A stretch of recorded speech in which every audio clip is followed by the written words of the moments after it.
Occasion ఏదైనా location ఎక్కడైనా తెలుగువారి వేడుక అంటే ఆలివ్ మిఠాయి ఉండాల్సిందే. అమరావతి నిర్మాణానికి సంబంధించి రెండో దశ భూ సమీకరణ పనుల్ని ఏపీసీఆర్డీఏ ఆంధ్రప్రదేశ్ ప్రభుత్వం సమన్వయంతో గుట్టుచప్పుడు కాకుండా ముందుకు జరిపేటువంటి ప్రయత్నం చేస్తుంది.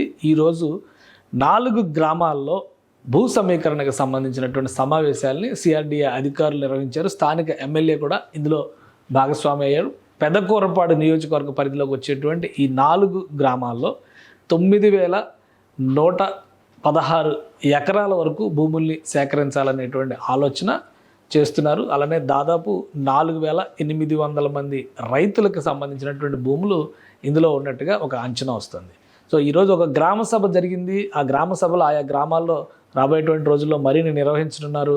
ఏపీసీఆర్డీఏ చేస్తున్నటువంటి ప్రపోజల్స్ ఏంటి, రాజధాని నిర్మాణం జరిగితే వచ్చేటువంటి లాభాలు ఏంటి, భూ సమీకరణలో పాల్గొనడం వల్ల కలిగే ప్రయోజనాలు ఏంటి, వీటన్నిటిని కూడా వివరించేటువంటి ప్రయత్నం చేస్తున్నారు. అలానే గతంలో 29 గ్రామాల ప్రజలు 3 పంటలు పండేటువంటి భూముల్ని ప్రభుత్వానికి ఇస్తే రాజధాని నిర్మాణం ఆపేస్తే వాళ్ళు రోడ్డున పడ్డారు. మాకు గ్యారంటీ ఏంటి అని ఆయా గ్రామాల ప్రజలు అధికారుల్ని నిలదీస్తున్నారు. మొత్తం 14 అంశాలతో కూడినటువంటి ఒక వినతి పత్రాన్ని కూడా వైకుంఠపురం గ్రామానికి చెందినటువంటి ప్రజలు అధికారులకి అందజేశారు. స్థానిక ఎమ్మెల్యేకి కూడా ఒక ప్రతిని అందజేశారు. అసలు ఈ గ్రామాలు ఏవి, అక్కడ ఎందుకు ప్రభుత్వం భూసేకరణ భూ సమీకరణ చేయాలనేటువంటి ఆలోచన చేస్తుంది, ఒకసారి పరిశీలించేటువంటి ప్రయత్నం చేద్దాం. ఇది ఆంధ్రప్రదేశ్ రాజధాని అమరావతికి సంబంధించినటువంటి ప్రాంతం. ఈ మ్యాప్ని చూస్తే మనకు అర్థమవుతుంది. సో ఇక్కడ ఒక ప్రధానమైనటువంటి ప్రణాళిక, ఒక గ్రోత్ సెంటర్గా అమరావతికి సంబంధించి Amaravati ring road, Amaravati inner ring road, outer ring road, ఈ అంశం గురించి పదే కూడా చర్చ జరిగింది. ఈ మ్యాప్ కూడా ఒక కామన్ పాయింట్గా మారిపోయింది. ఇన్నర్ రింగ్ రోడ్డుకి సంబంధించి ఆ పరిధిలోకి వచ్చేటువంటి ప్రాంతాలు మాస్టర్ ప్లాన్లో భాగంగా చూస్తే రాజధాని ప్రాంతం ఇది మాత్రమే అవుతుంది. కానీ రాజధాని ప్రాంతాన్ని విస్తరించేటువంటి క్రమంలో ఎలాంటి నిర్ణయాలు తీసుకోవాలనేటువంటి ఆలోచన చేసేటప్పుడు ఈ పరిధిలో ఉన్నటువంటి భూములతో పాటు ఇన్నర్ రింగ్ రోడ్డు పరిధిలోకి వచ్చేటువంటి భూములు కూడా సేకరించాలనేటువంటి ప్రతిపాదన ఒకటి వచ్చింది. దీనికి తోడు ఇంటర్నేషనల్ ఎయిర్పోర్ట్ వస్తే దానికి కూడా ఒక 5,000 ఎకరాల భూములు సేకరించాలనేటువంటి ప్రతిపాదన వచ్చింది. సో వీటన్నిటినీ సమీక్షించిన తర్వాత భవిష్యత్ అవసరాల రీత్యా ఇక్కడ భూసేకరణ చేయాల్సినటువంటి అవసరం ఉందనేటువంటి అభిప్రాయానికి ఆంధ్రప్రదేశ్ ప్రభుత్వం వచ్చింది. ఈ క్రమంలోనే ఇక్కడ రింగ్ రోడ్డుని ఒక బేస్ లైన్గా చేసుకుని ఈ పరిసర ప్రాంతాల నుంచి మొదలుపెట్టింది. ఇక్కడ మనకి మ్యాప్లో కనిపిస్తున్నటువంటి 3 ప్రధానమైనటువంటి ప్రాంతాలు రింగ్ రోడ్డు ఆ ప్రాంతాలపై నుంచే వెళ్తుంది. వైకుంఠపురం ఒకటి, పెద్దమద్దూరు మరొకటి, కర్లపూడి మరొకటి, అలానే ఇటు వారుగా ఉన్నటువంటి ఎండ్రాయి అనేటువంటి గ్రామం. ఈ 4 గ్రామాల్లోనే భూ సమీకరణకు సంబంధించి రాష్ట్ర ప్రభుత్వం మీటింగ్ నిర్వహించింది, గ్రామ సభలు నిర్వహించారు. అక్కడ ప్రజల అభిప్రాయాల్ని తెలుసుకున్నారు. వైకుంఠపురం, పెదమద్దూరు, ఎండ్రాయి, కర్లపూడి, అలానే ఇది అమరావతి రోడ్ అంటే గుంటూరు అమరావతి రోడ్. ఈ మార్గంలో ఇదే పాత అమరావతి దేవాలయానికి వెళ్ళేటువంటి మార్గం ఇది. సో ఇది కూడా అతి సమీపంలో ఉన్నటువంటి ప్రదేశం.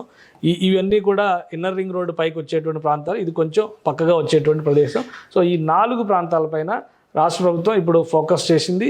మ్యాప్ పరంగా చూస్తే ఇది మాస్టర్ ప్లాన్ అమలవుతున్నటువంటి సీడ్ క్యాపిటల్ ఏరియా, మొత్తం కూడా క్యాపిటల్ మాస్టర్ ప్లాన్ అమలు అయ్యేటువంటి ప్రాంతం ఇది. దీన్ని కొంచెం జూమ్ చేసి చూస్తే కనుక మనకు క్లియర్ పిక్చర్ కనబడుతుంది. ఇది కొత్త అమరావతి, ఇది పాత అమరావతి, వైకుంఠపురం మధ్యలో ఉంది. సో ఇంకా ఇక్కడ దగ్గరికి వెళ్ళి మనం చూస్తే పెదమద్దూరు ఇదే లైన్లో వస్తుంది, పెదమద్దూరు. సో ఇక్కడ ఎండ్రాయి వస్తుంది, కర్లపూడి ఇక్కడ వస్తుంది. సో ఈ మొత్తం ఈ 4 గ్రామాలకి సంబంధించినటువంటి కర్లపూడి ఇక్కడ వస్తుంది. సో ఈ 4 గ్రామాలకి సంబంధించినటువంటి ప్రజలతో 4,800 మంది వరకు ప్రజలు ఉంటారు. వాళ్ళందరితో కూడా ప్రభుత్వం ఈ ప్రాంతాలకు సంబంధించినటువంటి భూముల్ని సేకరిస్తారు. అంటే ఇవన్నీ కూడా ఈ ప్రాంతంలోకి మాస్టర్ ప్లాన్లోకి భాగం, అంటే మేజర్ సిటీలోకి భాగం అయ్యేటువంటి అవకాశం ఉంటుంది. రైతులు భూములు ఇవ్వడానికి అభ్యంతరాలు వ్యక్తం చేయలేదు, కానీ వాళ్ళు పెట్టినటువంటి కొన్ని కండిషన్స్, ప్రధానంగా 3 పంటలు పండేటువంటి భూములకి జరీబు భూములకి ఇచ్చేటువంటి ప్యాకేజ్, అంటే 1,450 గజాల ఇళ్ల స్థలాలను ఇచ్చేటువంటి ప్యాకేజీని అమలు చేయాలనేటువంటి ప్రతిపాదనని కొంతమంది రైతులు చేశారు. అలానే భూములు ఇచ్చిన తర్వాత గ్యారంటీ ఇచ్చేటువంటి బాధ్యత ప్రభుత్వం తీసుకోవాలనేటువంటి సూచన చేశారు. ఇమీడియట్గా గెజిట్ విడుదల చేశారు, రాజధాని గెజిట్ విడుదల చేసేటువంటి ప్రయత్నం. ఎందుకంటే గతంలో వైఎస్ జగన్మోహన్ రెడ్డి ప్రభుత్వం గెజిట్ ఇవ్వలేదు కాబట్టి రాజధాని ఎక్కడ అనే విషయంపైన స్పష్టత లేదు అనేటువంటి ఒక అభ్యంతరాన్ని పెట్టింది. సో కేంద్ర ప్రభుత్వ సహకారంతో ఆ గెజిట్ ఇప్పించడం ద్వారా రాజధానికి పూర్తి స్థాయి చట్టబద్ధత కల్పించాలనేటువంటి విజ్ఞప్తిని ఈ గ్రామాల ప్రజలు తెలియజేశారు. కొంతమంది రైతులు భూమిని ఇవ్వడానికి సుముఖత వ్యక్తం చేయనప్పటికీ మెజారిటీ రైతులు భూములు ఇవ్వడానికి సంసిద్ధత వ్యక్తం చేసినటువంటి నేపథ్యంలో 9,116 ఎకరాల వరకు 9,118 ఎకరాలు సుమారుగా భూముల్ని మరొక విడత సమీకరించేటువంటి ప్రయత్నం రాష్ట్ర ప్రభుత్వం చేస్తోంది.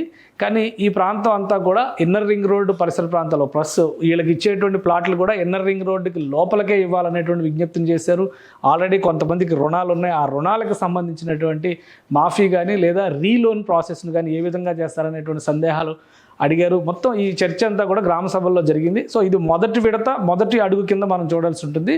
మొత్తంగా ఒక 30 ఎకరాల భూములను సేకరించేటువంటి అవకాశం ఉందనేటువంటి మాటని మున్సిపల్ శాఖ మంత్రి నారాయణ చెప్పారు. ఎయిర్పోర్టుకు సంబంధించినటువంటి భూముల సమీకరణ ఇంకా ఆ పరిసర ప్రాంతాలకి ఇంకా వెళ్ళలేదు. మొదటి దఫాగా వైకుంఠపురం, ఎండ్రాయి, అలానే పెదమద్దూరు, కర్లపూడి ఈ 4 గ్రామాల ప్రజలతో మొదటి విడత భేటీ జరిగింది.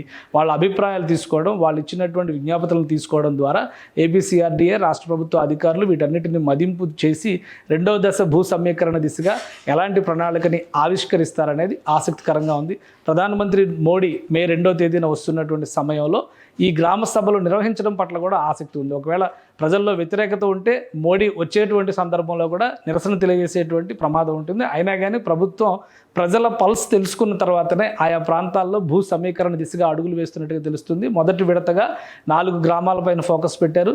మరొక 8 గ్రామాలపైన కూడా ఫోకస్ పెట్టేటువంటి అవకాశం ఉంది. మొత్తంగా 11 నుంచి 15 గ్రామాల్లో భూ సమీకరణ జరిగేటువంటి సూచనలు కనిపిస్తున్నాయి. సుమన్ టీవీలో మీ పర్సనల్ అండ్ బిజినెస్ ప్రమోషన్స్ కోసం కింది నెంబర్కి కాంటాక్ట్ చేయండి.